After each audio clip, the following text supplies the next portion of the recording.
Welcome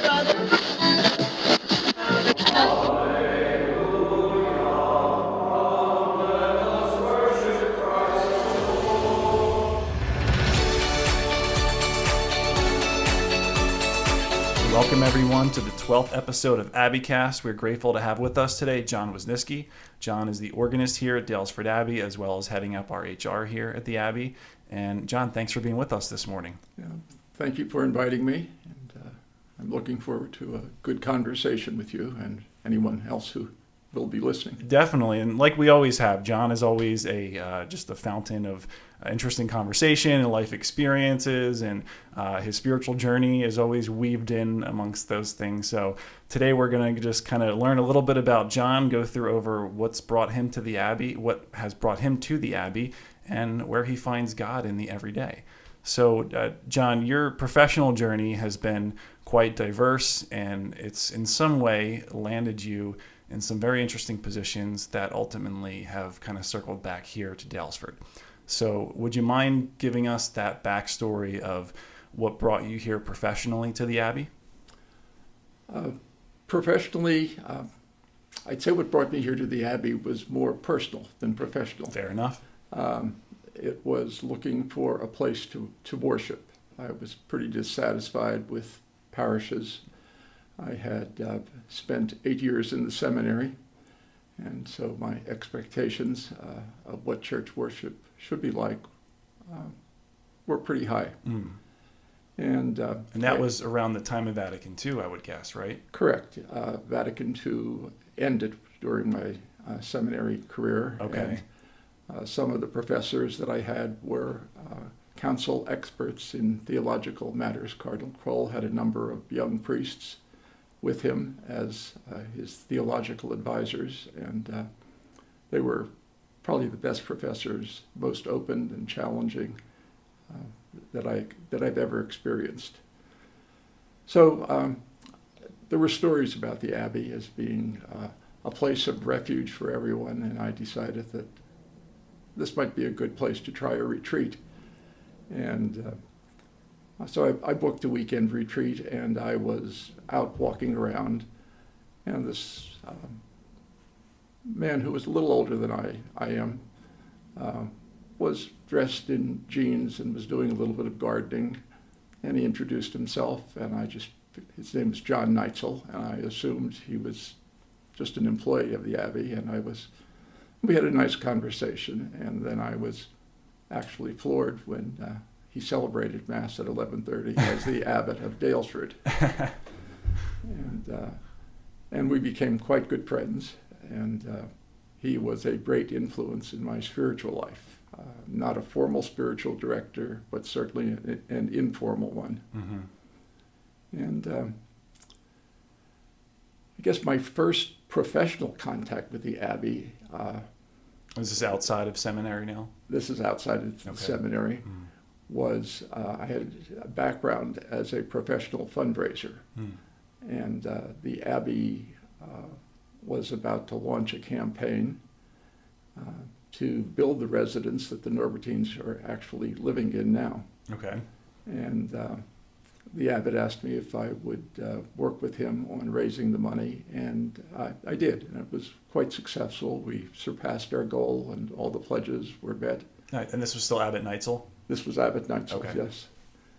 And we remained friends until he died, actually. Okay, very nice. The thing that's, I think, unique about the Abbey is the ability to meet somebody like Abbot Neitzel, not knowing that they are a Norbertine priest. Mm-hmm. The interaction between the community here and lay people and other clergy that come to experience God in a different way. One of the things that Abbot Neitzel encouraged me to do was to find a spiritual director. And I tried a few people and finally settled on a Jesuit, the pastor of Old St. Joseph's in Philadelphia. And I had him for many years, and he gave me a very different perspective on relationships with God than I had been formally trained to think of God.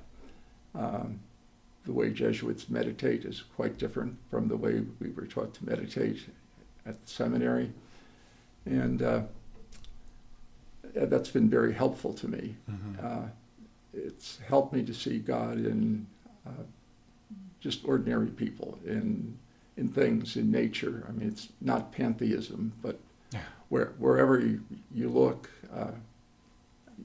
God is bound to be somewhere, since he's the ground of all being. I mean, God has to be in everything. Panentheism. Yes. God is in all things. That's correct. Yeah.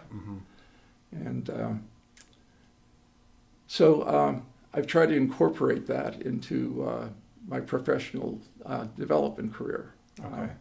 I started out teaching, which I absolutely hated. I didn't even know that about you. I didn't know you were a teacher at one point. Yes, I was a permanent substitute. Okay. And part of it might be that I was teaching for months at a time, a subject that I really had no pedagogical experience in doing before. What were you teaching? I taught biology. That was the longest thing that I ever taught. Okay. And then some stints in history, and English was fine. English was easy. Sure. But I developed, and I also did on-call day teaching. Like, didn't know I was going to teach until that morning, and so I developed a lesson plan that no matter what the class was, I taught them local history. Hey, that's excellent. So probably something we don't get enough of. Right. I was lucky. I found an old book on the history of Schuylkill County, which is where I lived, and I just basically had to summarize the chapters. And if I needed to teach for 3 days or 10 days, there was enough material in there, and the kids were mildly interested in it, at least. But teaching was not for me. I really felt trapped and confined in the classroom. And so I just began looking at want ads. And the Boy Scouts of America were looking for a position that was called an executive director. Local scout councils are still, I think, obliged to raise their own operational funds and recruit their own leaders. And I believe Tom Watson was the chairman of IBM, and he was also the volunteer chairperson of the Boy Scouts. So the employees throughout the country got to go to IBM training schools to learn basic management techniques, interpersonal relationship techniques, establishing rapport with people quickly, and sales techniques that were very transferable to raising money. And that was a challenge. And I liked doing it. I liked meeting all the different kinds of people, and was very comfortable with that. And why was it a challenge for you? Which part? Well, you said it was a challenge. It was a challenge. It was just the experience of learning those skills. Learning the skills and creating a totally different idea of what money is. Okay. I mean, nobody's going to give you their last $1 million, nor will they be offended if you think they can afford to give them $1 million. One of my biggest mistakes in fundraising was asking a man for $2 million, and he immediately said, okay. So I instantly knew that I should have asked for 10, something that he had to think about. Yeah. And that was not for the Boy Scouts, that was for the graduate health system. Okay. And it taught me an important lesson, never to underestimate what someone is able to give you. Yeah. And that's a great fault of a lot of volunteer fundraising efforts. I think that people think, well, gee, I couldn't possibly afford to give $10,000. Well, you shouldn't be asking people. There are techniques that you can use using Venn diagrams and talking to different people about how much they think gifts can be. Yeah. And that really became refined in my political life. I became a political fundraiser. After my time in the Boy Scouts was finished, Drew Lewis was the finance chairman for the suburban area of Philadelphia. It was a volunteer position, and he decided he wanted to run for governor. Okay. And he thought that I did a good job at fundraising for the Boy Scouts, and tried to recruit me to work for him. I think this would have been in the early 70s. And working for the Boy Scouts, I was earning $11,000 a year. Oh, wow. And so he offered me $14,000 a year. And I still didn't take the job because I knew nothing about politics, wasn't really interested in it. Sure. And now, what year was this again? early 70s. Early 70s. But would you say that politics back then was what it is now?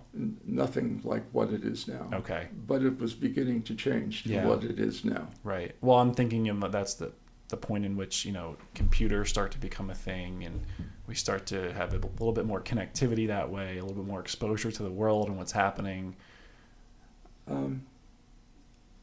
That's all true, but I think that the main change that occurred was, instead of being a career of service, it became a career of self-serving. Many people involved in statewide positions, this is the best job they've ever had in their entire lives. Great pensions, too. Great pensions, and the pension is vested after 10 years. And there are a few places that you can find that happens. Yeah. So how did you keep your center within that environment of change and transition? How did you maintain those principles that you had? I still dabbled with the Abbey, and that was my grounding source. Okay. And were you still receiving spiritual direction at this time too? Yes. Okay. I was. Okay. I was with the Jesuit from Old St. Joseph's. Okay.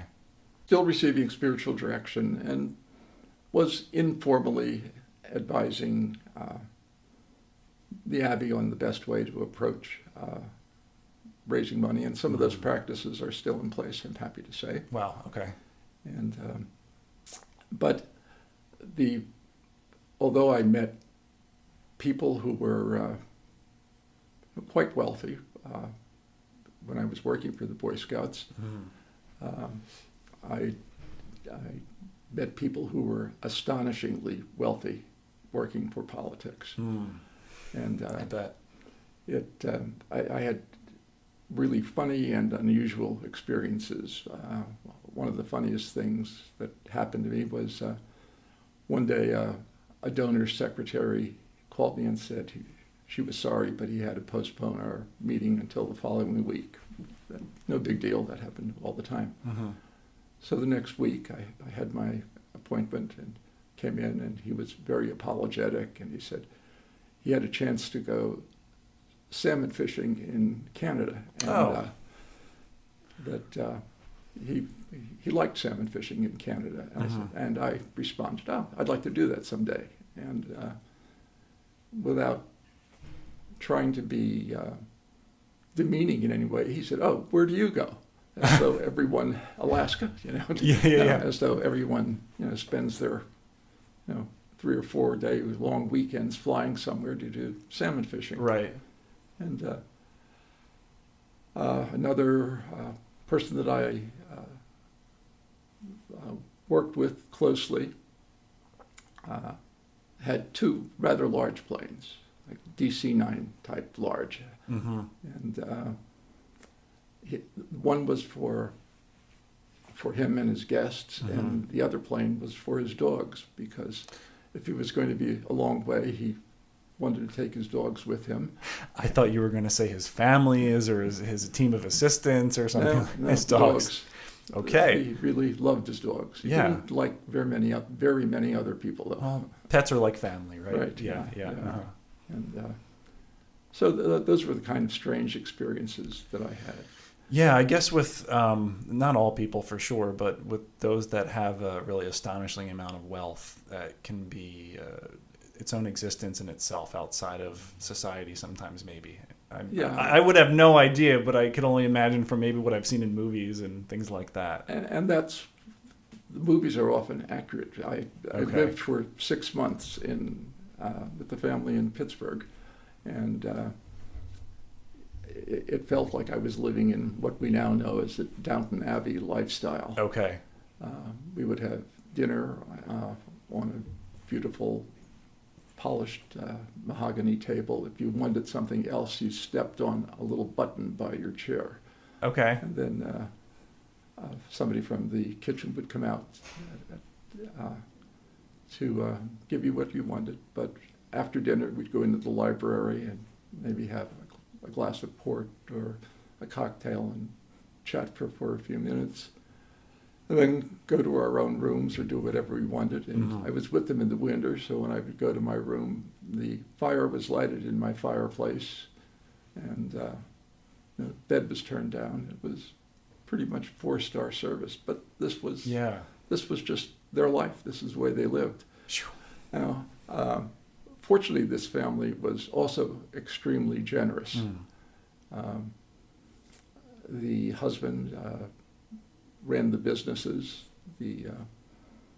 His wife was involved in politics pretty deeply, but she was also greatly involved in charity work in Western Pennsylvania. Okay, and this was in Pittsburgh, you said? Pittsburgh, right. Okay. So they were a lot of fun to be with, and I didn't know her husband as well, but she was also a woman of great faith. She was deeply supportive of the Presbyterian church that she belonged to, gave modest gifts for things that I was involved in. So it was easy, as my spiritual director wanted me to do, to find, she was easy to find charity and the face of Jesus in her. Other people were a little tougher. Sure.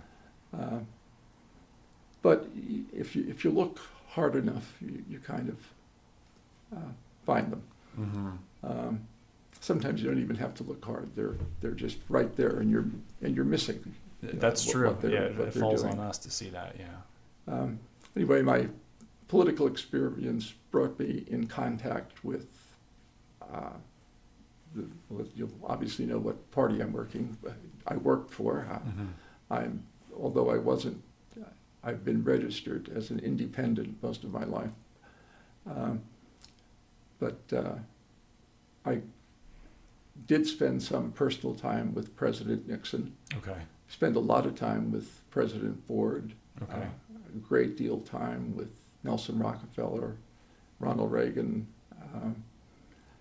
and got to do a lot of really interesting things at the White House. I would imagine, yeah. And in the Oval Office at all? Yeah, I have my photo taken in the Oval Office several times, and I like how you just go, yeah, sure. I was in the Oval Office. Yeah, that's cool. Well, you kind of become jaded too. But it also makes you not afraid of anyone, because you see how much they depend on their staffs to write their legislative policies. I mean, and that's an interesting point. You'd be about, jaded, right? And it's like working in the church and for the church, it can expose you to some challenging things, but at the same time too, the gifts and the joy that can come from that. So it's like trying to hold all that together. Right. Yeah. That's a lot. I've never met Joe Biden. I hope that might come about someday. Yeah, that'd be interesting. Yeah.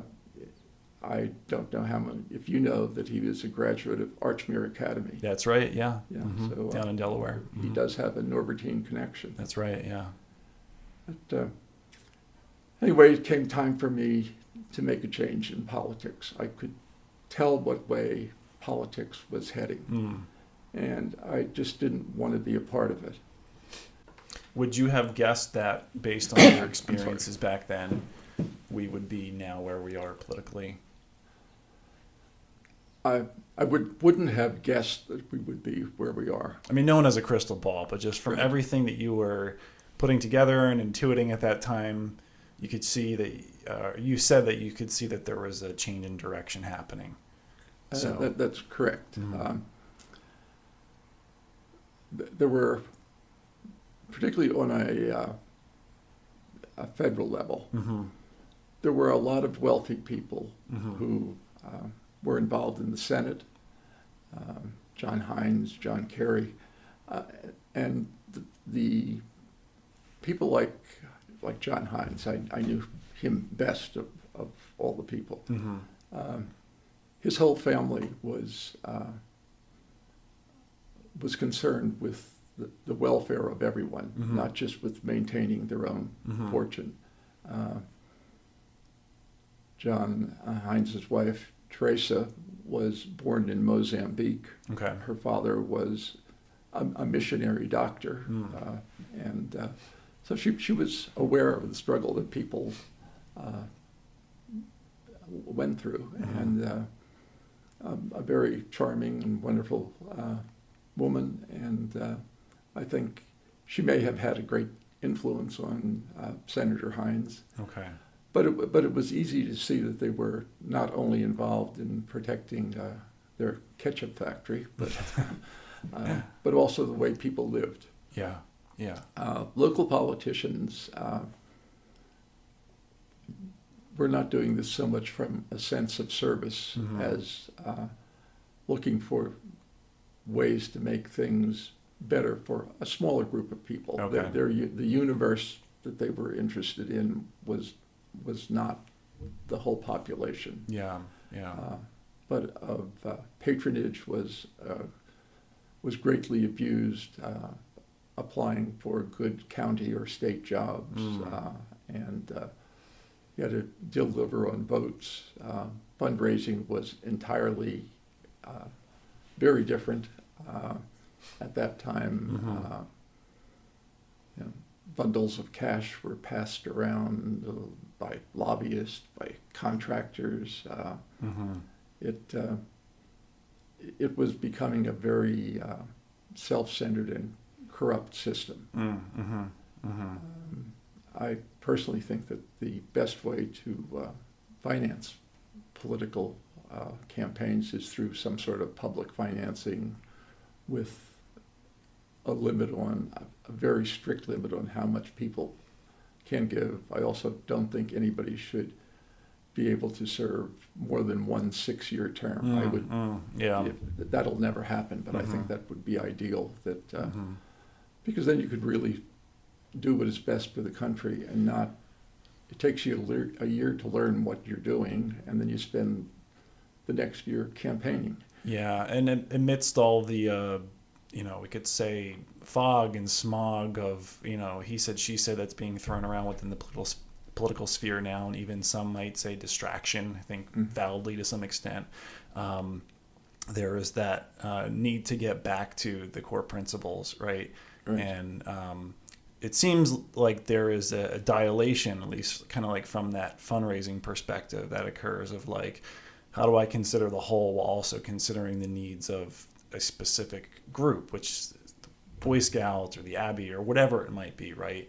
And that's kind of a balancing act, I would guess, to consider the macro and the micro together as a whole. So when you talk about that idea of charity, you kind of learn from that experience in living with this family, very wealthy family, yet also a very charitable family in Pittsburgh. How would you bridge together those concepts of the common understanding of charity in terms of people giving something, usually their, we say time, talent, or treasure, right? Usually their Right. treasure.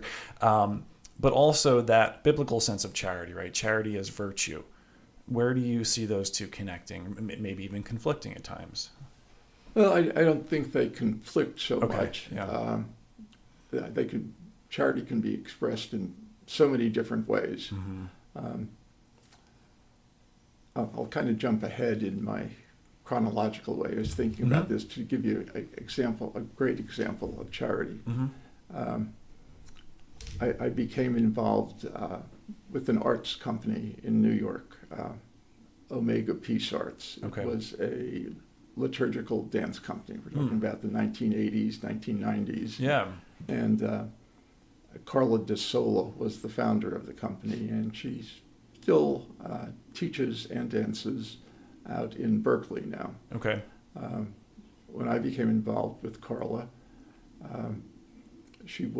her company was in residence at the Episcopal Cathedral of St. John the Divine in New York.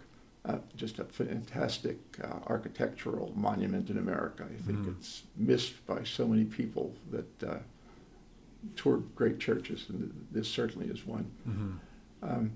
So I became the chairperson of the dance company, and fundraising was one of my primary duties as the chairperson. I certainly couldn't do dance choreography or select the dancers. Oh, I thought you were going to dance yourself. No, not at all. And so Carla liked to go to the opera, and by now my career has moved on to being the vice president of a healthcare system. Okay. And so we were always entertaining doctors, trying to recruit doctors, and it was not unusual to take the train or use a driver to take us to Lincoln Center to go to the opera or to ballet. And not to interrupt you, but I'm just also having this thought that this is also another industry sector that's really transforming at this time too, probably. Right? Very, very much so. Yeah, yeah. I'm sorry. But that's okay.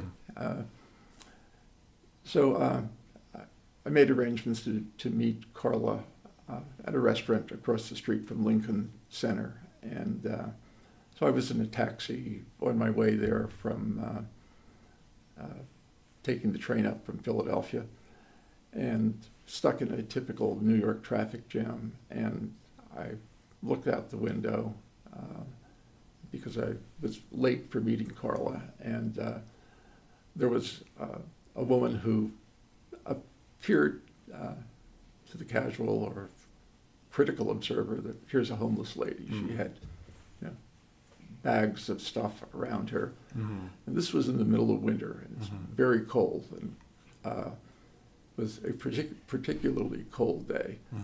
And Carla is a typical dancer. She probably weighs 85 pounds and very slight. And I could see Carla talking to this woman, and Carla took off her coat and gave it to this poor street lady. And I was so deeply touched by that gesture. And so at dinner was over, and you were just watching from the car. I was right? watching from the car, and so we had dinner, and I said, "I'll get your coat," and she said, "Oh, I thought it was a lot warmer than it actually was," and I stupidly left the house without my coat. I mean, that's true charity. Yeah. And to take no credit for it. No credit. Yeah. Not aware that she was observed, and I always had a high opinion of Carla anyway, and it got even higher. Sure. And she didn't know you were watching either. So. No, she had no idea. Yeah. And Carla ended up being very supportive. This was in the 80s, so the AIDS epidemic was rampaging, and a lot of her dance students or people in her company were suffering from AIDS. Okay. And she was really never afraid to go near them or touch them, give them whatever support she needed. Yeah. And that also connects with the Norbertines. When I was at Graduate Hospital at that time, and Graduate Hospital and Pennsylvania Hospital were the only two hospitals in Philadelphia willing to admit AIDS patients because it was a dangerous, unknown disease. They weren't sure how many ways it could be transmitted. But many of the people, I would try to go to visit them, and some of them wanted to speak with the priest, and I would always call someone at the Abbey. Yeah. from Andrew Fernie to Joe Serrano to Abbott Neitzel to Ron Rossi. I mean, they all responded to the call, and we're very happy to be able to offer a very special ministry when a lot of clergy didn't feel comfortable doing that. Yeah, well, I guess, one of Jesus's primary ministries was healing the sick. Right. Yeah. And particularly the outcasts. Exactly. These people were really outcasts. The lepers, yeah. It was one of the few times that I actually fired nurses. There were three women who just did not want to take care of AIDS patients. Okay. And nurses don't get to pick who they will care for. Right. I mean, if they had been pregnant, I probably would have had a different approach toward the situation. Yeah. But they weren't, and so they were given a choice to fulfill their duty as nurses, just as the doctors and the medical residents were doing, and the cleaning staff were. Hey, I mean, find a job elsewhere. What they signed up to do, right? Right. Yeah, which, I mean, nothing against, calling our healthcare professionals heroes, but it is the job they signed up to do. And when a pandemic hits, that's your real call to duty in some senses, right? So, yeah, a very interesting kind of comparison there in situations, what we're experiencing now to what you were experiencing during the AIDS epidemic. Yeah. Yeah. Yeah. This sounds like a commercial for Old St. Joseph's in We've had many Jesuit. A commercial and plug on this podcast. It's A-okay. But Old St. Joseph's was also very responsive to the needs of the patients. And working at the hospital was a great experience for me. And the frontline workers, and by frontline workers I mean the nurses' aides, the cleaning staff, couldn't possibly be paid enough.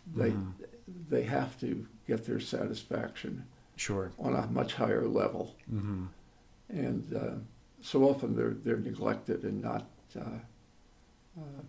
paid what they need to live. Sure.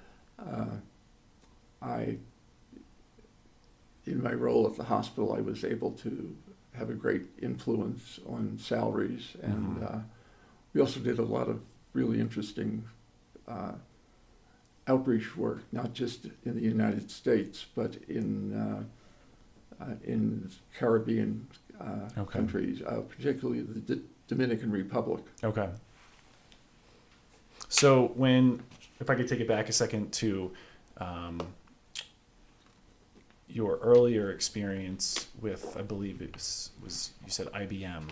Yes. They had you to a management course and taught you all these different things about fundraising and whatnot. And you said that you came to define or conceptualize money in a new way. And do you think that then that understanding then led itself to this more current experience you were having within managing a system? No, I don't think so. Okay. As someone who is trying to better understand money himself, I'm just curious what kind of connections you were making there. Yeah. Here's how I have to use a personal story to tell this, but it's a good personal story. Okay. I mean, I wouldn't want to hear a bad one. That's kidding. And it was a dangerous ploy on my part. I've now left the graduate health system. I left I was with the graduate health system for 10 years. I mean, by the time I left, we had acquired 4 other hospitals, all not-for-profits, and established outpatient centers for all sorts of things. And the hospital had 4 vice presidents, and all of us left basically at the same time as the hospital board made a decision to change from a not-for-profit institution to a for-profit institution. And the philosophy is totally different. Mm-hmm. We always focused on patient care, Mm-hmm. and that's not necessarily what for-profits focus on. Right. Right. But tell you a money story. Okay. It didn't happen at Graduate. It happened at an assisted living center that I was managing. Okay. This was my first year there. The owners, when I interviewed for the job, the community was less than a year old, and they had spent, it held 120 people, and they had spent roughly $3 million on marketing, and they had 11 residents. Mm-hmm. That's just not sustainable. No. And so at my interview, I was certainly more gutsy because of all my experience of meeting high-powered people and learning that they're just people. Mm-hmm. And during the interview, they told me they wanted a 30% return. And I said, well, then I'm not interested in the job. I can give you somewhere between 4% and 10%, mm-hmm. but never 30%. Mm-hmm. And so one of the owners said to me, well, why would we hire you then? And I said, well, because it's obvious you don't know what you're doing. And the guy's accountant was sitting next to him.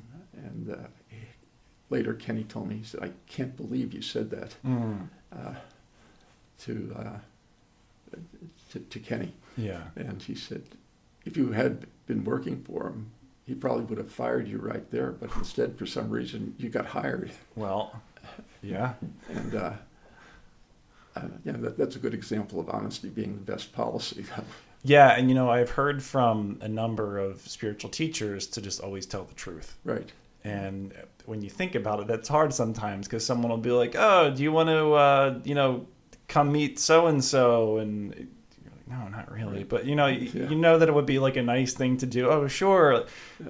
And you're not telling the truth, right? Right. That's hard. How do you share that radical honesty in such a Yeah. way? And here you are in a job interview with a lot on the line, I would gather, right? And, yeah, it was. I didn't have a job because I quit the other job. Well, then, you certainly had a lot at stake, and that authenticity and that radical honesty was what got you the job. Yeah, and it helped in a lot of different ways.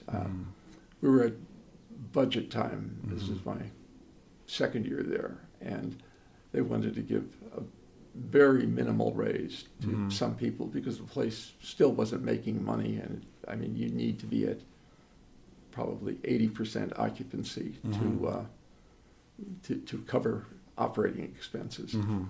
And so I had to think, like, they've totally rejected the raises that I had included for the employees. So I said, okay, I'm going to ask everybody to reach in their pockets, take out your wallet or your cash, whatever's in it, and just put it out here on the table. Why? They all want to know why. I said, because we're doing a little experiment. I said. So everybody, the three guys that were sitting around the table plus me, all put our money on the table.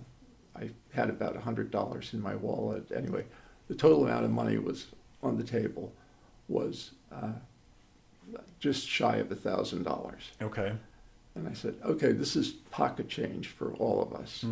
I said, there are, out of the roughly 100 employees that work here, Charlie, the director of patient care, registered nurse, and I make more than this every week. And only 2% of your employees make what you're just carrying around in your pocket that we've just collectively shown. Yeah. So I didn't get everything that I asked for, but I got more than half of what I wanted to do for the employees. Yeah, and I imagine that you taught them a pretty powerful lesson in that simple action too. Yeah, and sometimes you just have to really take a risk on things like that. Yeah, I would imagine. And that's within, like you said, that difference between not-for-profit and for-profit. When you're working not-for-profit, especially maybe for an organization that, is really doing super charitable work, and that, even the gospel sense of the word, there can be a humility there that could be a block for some people to say, or not to say, but to ask for that money, to ask for that support. And this is something we've talked about before, but it seems like you've acquired a lot of skills over your lifetime that have allowed you that sense of confidence in those situations to make that ask that is going to benefit the greater good, right? It's just targeting a group that's maybe a little hard into that idea to get them to open. And I would imagine that it is that biblical sense, the gospel sense of charity that comes through you and what you're trying to do and how you're communicating, and not just telling them what's going to happen, but also kind of teaching them how this could happen, right? In a way, yeah. One of the most interesting, sad, and yet in some aspects joyful parts of my job has been being with patients when they're dying, and watching the staff care for them. And some people welcome death. They have strong faith that are looking forward to dying and meeting their Redeemer. And one woman in particular was incredibly nasty to everyone, staff, fellow residents. I mean, she just was a nasty person until she found out she had pancreatic cancer. It was like somebody turned a switch on. She called every employee on the phone and apologized to them. Oh, wow. And her fellow residents. And the woman really made peace with all of her people, as well as prepared herself to meet God. That's beautiful. Just all on her own? All totally on her own. Isn't it crazy how the soul just knows sometimes? Yeah. Like you said, like flipping a switch. Yeah. Yeah. And we had another lady who was a real live wire in the community. Grace, she had been a Bell telephone operator. Okay. I had to plug in the switches. Yep. And Grace opted not to have kidney dialysis, which is a pretty difficult death. And she was well liked in the community and had a great sense of humor. And so one day when she was close to the end of her life, I visited her, and she said, John, I want you to do me a favor when I'm gone. Will you? And that's a big question. Like, will you? And well, you don't want to say it depends, but what's the favor? So she said,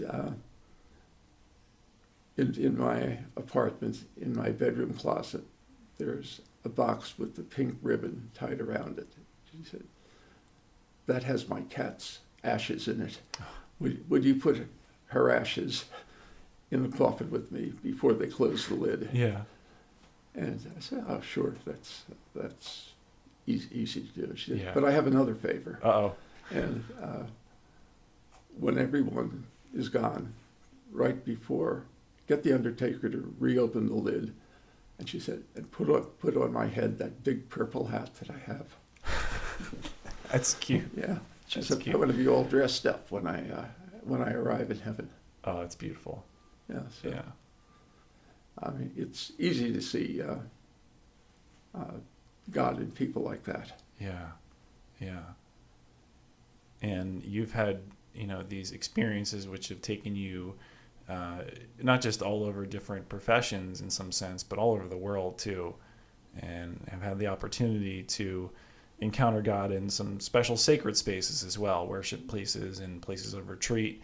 And if you've tuned in, those listening at home, if you've tuned in at all to any of the broadcasts here from our Abbey Church at Daylesford, you will have noticed that The Abbey Church, of course, changes with the liturgical seasons, but it's also beautifully decorated, and that is much to John's credit, who is in charge of setting that space in there for the most part, and ordering the flowers and making sure that they look beautiful in the church. And we, as I do the live stream, work with John together to see what looks good on camera and how we can enhance that. So from your travels and experiences in different worship spaces, and this journey of finding God in all things in the everyday, what would you say goes into making a good worship space, be it a church, like an official worship space, or even say our office or bedroom or home or something like that? But thank you for those kind words that you said. Oh yeah, about, of course, yeah. I also get complaints, but that's I get those too. Right. Instead of talking about all the places that I don't know how much time we have left to continue talking, but I'm good. Yeah, whatever good? Okay. you need or are comfortable with. I need another sip of water here. No problem. Yeah, and however you want to kind of close us out here, or whatever you need to share, I'm all for. I've been very fortunate to have traveled all over the world, literally everything from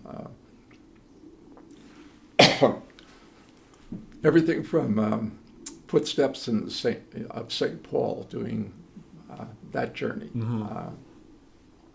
starting in the Holy Land and crossing the sea and ending up in what is now Turkey, and that's. I'm not going to stop there, but I'm just going to put out what was one of my most amazing finds in my journey. Yeah. And that I was, I might have been Ephesus. I'm not sure what city it's in. I was wandering around, and there was a mosque, a very old mosque, but still in use today, and it was dedicated in honor of Mary, the mother of Jesus. And I was kind of amazed that I had no idea that Islam and today's Muslims honor Mary in much the same way we do, by dedicating buildings in her honor. Yeah, that is interesting. Yeah. But one of the best buildings or grounds, and as well as the church building itself, that I've experienced during this lockdown has been without leaving my home, and that's Canterbury Cathedral. Yeah. Yeah. You're a fan of those videos, often sending them to me and Father Andrew. Right. I pretty much on a daily basis, I just go to YouTube and I say, YouTube Canterbury Cathedral morning prayer, and Dean Robert Willis, Dean Robert, leads morning prayer in the garden, in the Dean's Garden of Canterbury Cathedral. Sometimes with his cat. Right, his cat is always jumping around, sometimes with his chickens or ducks or turkeys or pigs. The most unusual, surprising setting was one day when the camera finally got onto him. He was sitting on a bale of hay in a little shed, patting the head of a mother pig who had just given birth to 9 piglets. Oh man! And he was picking up the little pigs to help them find a spot to nurse. Oh wow, that's cute. Their That's eyes great. had not opened, and it's incredibly authentic. Yeah. But Canterbury Cathedral is a really interesting place. And have you been there? Many times. Okay. I never knew about this garden, though, which kind of disappoints me, so I'd like to go back and see the Dean's Garden.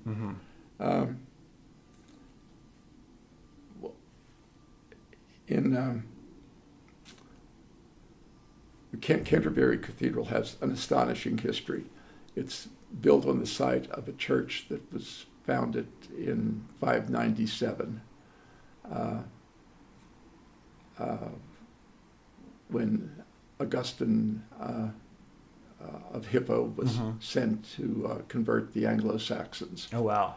And from that initial encounter grew Canterbury Cathedral. It was first called Christ Church, and as time went on, it became a cathedral. And the building that stands there today still has parts of it that are roughly 1,100 years old. Wow. I'm going to talk about Dean Robert, and I'll do a little more in Canterbury Cathedral. Mm-hmm. I mean, it's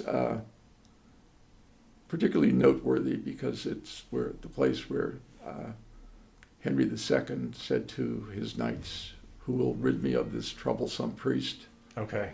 And so Thomas Becket was martyred by a group of 4 knights. Okay. During evening prayer in Canterbury Cathedral on, I think, December the 29th. He was martyred in the cathedral. In the cathedral, Oh, wow. in a side chapel. Oh, wow. And you can still visit the chapel of the martyrdom. Yeah. And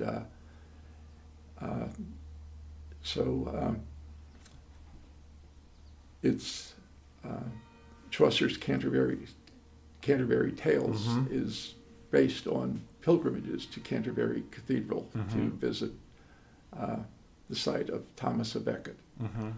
And it's not contemporary now. It's almost 100 years old, but T.S. Eliot wrote a wonderful play that is still produced today, Murder in a Cathedral. Okay. And that's based on, tells the story of Thomas Becket. Okay. And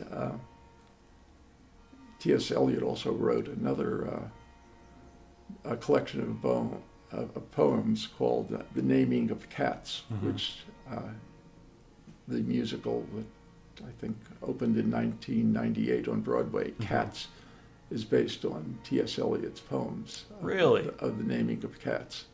John, there's always something new to learn from you. Yeah. I don't know about that, but useless knowledge, but Jeopardy information. It is Jeopardy. Yeah. So one of the things that happens during morning prayer, conducted by the dean very informally, he could have his chickens running around his feet. His cat could be sitting on the little table next to him, dipping its paw in a pitcher of milk that the dean has for his tea. And but he always talks about things that happened on today, on this date, either in history or are happening today. And you can see God in so many ways of the things that he brings to our attention. For example, today is Queen Elizabeth's birthday. Okay. I believe she'll be 95. Okay. And you can imagine what a sad day that will be, having lost her husband of 73 years. Was it last week? The burial was on Saturday. Yeah. Yes. And so it's I'm sure she's grateful for being alive for so many years, but is very sad about her loss of Philip. Today is also Charlotte Bronte's birthday, and everybody has probably read Jane Eyre, or at least heard of it at some point.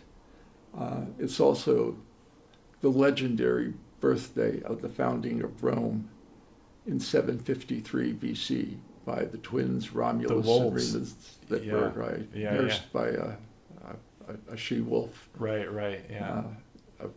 We know that that's just mythology, but Rome shows evidence of having been inhabited by people 14,000 years ago, not merely 753 BC. Right. But Canterbury was a Benedictine monastery before the Reformation. Okay.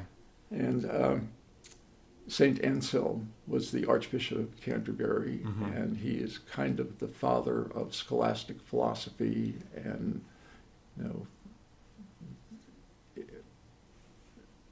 one of his major works is proving the existence of God through reason. That actually never worked for me, but I guess it was a great scholastic argument. And those guys back then were doing the best, guys and girls, all people back then, theologians, were doing the best they could with the knowledge they had, which now has advanced so far when it comes to science and technology and all that, yeah. But with with Dean Robert, his morning prayer consists, he'll read a psalm, a scripture verse, a thing that it's very easy to find God in the whole way he incorporates nature. He weaves this and human thought and revelation. And he weaves everything into a really beautiful tapestry. And probably the most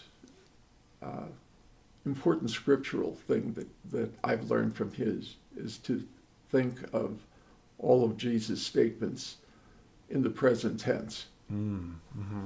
That this is not something that happened a long time ago that we're reading about. This is something that occurs yes. right now. And Yes. I guess that if you are an advocate of quantum physics, you sort of really can appreciate what he says about kind of an eternal now. And Absolutely. he speaks greatly of the I am statements of Jesus, and I am the bread of life, I am the light of the world, I am the sheep gate, I am the shepherd. It returns that mystical element back to Right. the faith, yeah. And so I would encourage anybody that has the time to look at him at YouTube, Canterbury Cathedral Morning Prayer. Yeah, I would too. John has shared these videos with me and others here at the Abbey. They're a treat to watch. They're fun. They're substantial. There's some real depth and wisdom that's shared within there. So I'd recommend those as well. Yeah, Yeah. and I look forward to meeting Dean Robert. I mean, you feel that you know him, I think, when he speaks to you. And he did spend time, he was at St. Thomas on Fifth Avenue in New York for at least a year, and he's pastored in Africa, and he's been to Asia, and he's really a Renaissance man. So have you booked your flight yet? Not yet, but someday soon. Someday soon as things start to open up here, yeah. Right. Yeah. And wherever I've been, I've found God, sometimes staring me in the face, sometimes sneaking up. I want to share two personal experiences that I think prove to me the existence of God in my life. One I have no recollection of, but I was told it many times. This happened preschool. I was a good little boy and usually listened. And back in the 1940s, nobody had cell phones or wireless house phones or anything like that. And we had a huge grape arbor in our backyard, and my mother had me out playing in the grape arbor, and the phone rang, and she told me to stay there and she'd be right back. And she ran up to the house to answer the phone. And for some reason unknown to me even today or at that time, I didn't listen to her. And after about 2 minutes, I ran up to the house, and a huge sinkhole appeared right where I was playing. Whoa. So I'm sure my angel gave you a little nudge there, huh? Yeah. To, Jesus didn't always listen to his parents when he was young, right? Right, that's true. Yeah, he did his own thing. Yeah. And the other one is I was supposed to fly in a private, not a private, but a state-owned plane with a senator to deliver a check to a county for a bridge project or something on the northern tier of Pennsylvania. And I was looking forward to that because then we were going to go out to western Pennsylvania, and I was friends with his family. We were going to have a nice weekend together. And literally 10 minutes, 15 minutes at the most before I was supposed to leave to meet him, I called him and told him I just had too much work to do to take off Friday, Saturday, Sunday, Monday. And would he mind if I didn't go with him? And he said, no, we'll do it another time. And about an hour later, I got a call from a reporter asking me to make a statement on Senator Frame's death. His plane crashed on takeoff, and the two pilots and Senator Frame were killed in the plane crash. Oh my gosh. And I think that was, that was a slight fib. I really didn't have too much work to do. I just didn't want to go, but something really prompted me not to go on that trip. Mm-hmm. Mm-hmm. And so God is very real to me in many ways. Someone's keeping you around, huh? Yeah. Yeah. Someone's got a reason for you being here. Yeah. My current spiritual director always, we've talked about this, Mm-hmm. and said, he always says, well, where is God in this? Not in those things, but in every situation that we talk about. And it's an interesting spiritual director. It's the first time I've ever had a lay person as a spiritual director. Okay. And particularly a lay person who's a retired FBI agent. Oh, there you go. So, who's great. I don't think he's taking any more directees, though. Well, it's good to have someone too that kind of understands where you're coming from, Right. and I would imagine that with the experience of an FBI agent, they could kind of commiserate with someone who is worked with people in positions of power and influence, and done the sometimes challenging things you've needed to do professionally. Yeah, absolutely. Well, John, thank you for sharing these stories and this great wisdom that you've accumulated over these years with us on the podcast today. I hope our listeners at home have enjoyed these stories and little gems of wisdom that you've shared here today as much as I have. You can find out more about the Abbey here at Daylesford.org. Every Sunday, we're live streaming at 10:30 from the Abbey Church. So you can tune in, Daylesford.org/live. Again, that's Daylesford.org/live. And you will see and definitely hear John on the organ there, making things sound beautiful on Sundays, as always.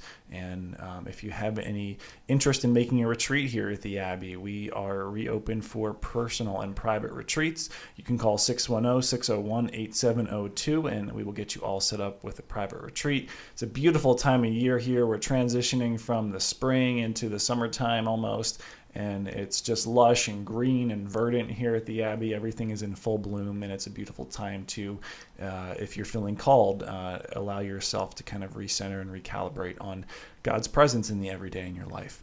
So again, that's 610-601-8702 if you're interested in a private retreat. And if you feel as if God is calling you to a life of religious service and religious vocation, you can reach out to the Abbey, Daylesford.org/vocations or vocations@Daylesford.org, and that will put you in touch with Abbot Dominic Rossi, who has been on the podcast a couple times before and is the vocations director here. And again, we are always so grateful for your support of Daylesford Abbey and of the Springhouse, this ministry of the Abbey. You can support us by going to Daylesford.org/springhouse-media/support, or just click the link in our show notes below. Thanks so much for tuning in today. Thanks so much for tuning in today, everyone. John, thanks for being with us, and we'll see you again soon. Okay, thank you, Andrew.